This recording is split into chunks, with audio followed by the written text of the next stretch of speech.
এই দুনিয়াতে যদি কেউ দাঁতের জন্য অস্কার পায় তাহলে সেই অস্কারটা পাবে আমাদের এই চকলেট আপা। মানুষের দাঁত থাকে সাধারণত 32টা, কিন্তু ওনাকে দেখলে আপনার মনে হবে ওনার দাঁত 64টা। কিন্তু মানুষ এখনো জানে না এটা তার আক্কেল দাঁত নাকি ব্যাক্কেল দাঁত। অনেকের ধারণা এটা ব্যাক্কেল দাঁতই হবে, কেননা তার মধ্যে আক্কেলের চেয়ে ব্যাক্কেল্লা স্বভাবটা বেশি। তবে তিনি এসব দাঁত নিয়ে এত সমালোচিত হওয়ার পরও থেমে নেই। আগে তো ক্যামেরার সামনে দাঁত দেখিয়ে হাসতে হাসতে বলতো হে হে হে আমি সিঙ্গেল, আর এখন 32 বার কট খেয়ে একজনের সাথে গট টু ম্যারিড হওয়ার পর সব দাঁত বের করে বলে আমি যেদিন রিলেশনে গেছি সেদিনই সব ছেলের মন ভেঙে গেছে, বিয়ে করার আগে সবার মন ভেঙে গেছে।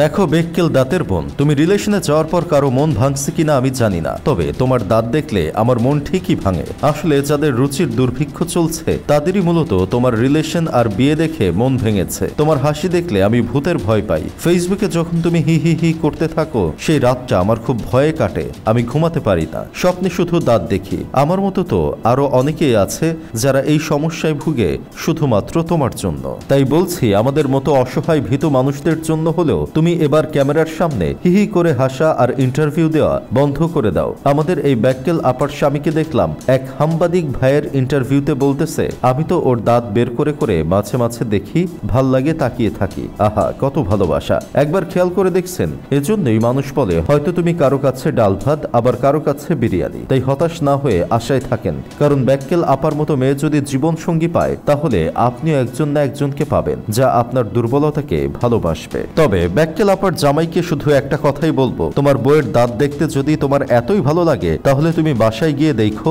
আমাদের আর দেখাইও না, আমাদের সমস্যা হয়। এখন অনেকেই বলতে পারেন মানুষকে দেখে কখনো হাসাহাসি করতে নেই, কিন্তু মানুষ যখন এসে নিজেকে বিশ্ব সুন্দরী মনে করা শুরু করে আর ভাবে তার বিয়ে হয়ে গেছে বিধায় সবাই কষ্ট পাচ্ছে, তখন আর হাসাহাসি না করে থাকা যায় না। আমরা 32 দাঁত নিয়েই হেসে ফেলি। কয়দিন আগে আমাদের ব্যাক্কেল আপার জামাই রাস্তায় একজনের গাড়িতে থুথু ফেলে অপদস্থ হচ্ছে। গাড়ির মালিক তাকে রিক্সা থেকে নামিয়ে জিজ্ঞেস করছে তুই গাড়িতে থুথু ফেললি কেন? এদিকে ব্যাক্কেল আপার জামাই ব্যাক্কেলের মতো করে বলছে কই থুথু ফেলছি। পরবর্তীতে গাড়ি থেকে থুথু মুছিয়ে আপার জামাইকে যেতে দিছে। এজন্য মানুষ বলছে আসল জায়গায় থুথু না দিয়ে যেখানে সেখানে থুথু দিলে তো এমন ঝামেলাই হবে। এখনো সময় আছে, থুতুর আসল ব্যবহারটা তুমি শিখে নাও, না হলে সামনে আরো বিপদ হতে পারে। দেশে যে হারে রিক্সাওয়ালা বাড়ছে তার চেয়ে দ্বিগুণ হারে বাড়ছে সাংবাদিক। তারা মোবাইল আর মাইক্রোফোন একটা কিনে যেখানেই ভিড় দেখছে সেখানেই ঢুকে পড়ছে আর যার তার ইন্টারভিউ নেওয়া শুরু করছে। তাদের প্রশ্নের ধরন দেখলে মনে হয় গুলিস্তান থেকে মাত্র হকারি ব্যবসা ছেড়ে দিয়ে